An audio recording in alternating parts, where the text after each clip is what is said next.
പരിശുദ്ധ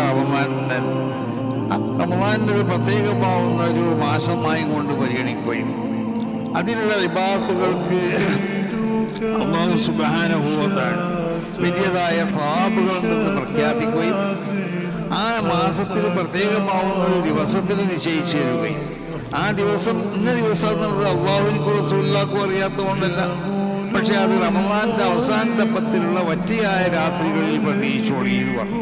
വറ്റിയായ രാത്രി എന്തുകൊണ്ട്?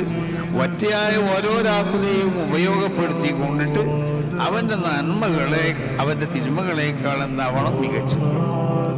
എന്നിട്ട് അല്ലാഹുവിൻ്റെ തിരുസന്നിധിയിൽ അവന് ഹാജരാക്കപ്പെടുമ്പോൾ അവൻ്റെ നന്മകൾ മികച്ചു നിൽക്കുന്നതായ ഒരവസ്ഥ ഉണ്ടാവണം. ഇതിനു വേണ്ടിയാണ് അല്ലാഹു സുബ്ഹാനഹു വ തആല ചില പ്രത്യേകമാവുന്ന മാസങ്ങൾ, ചില പ്രത്യേകമാവുന്ന ദിവസങ്ങൾ, ചില പ്രത്യേകമാവുന്ന സ്ഥലങ്ങൾ ഇതിനൊക്കെ അല്ലാഹു നിശ്ചയിച്ചു. ഇതിനു വേണ്ടി ആ ദിവസങ്ങളെയും ആ സമയങ്ങളെയും ആ മാസങ്ങളെയും ഒക്കെ ഉപയോഗപ്പെടുത്തുക.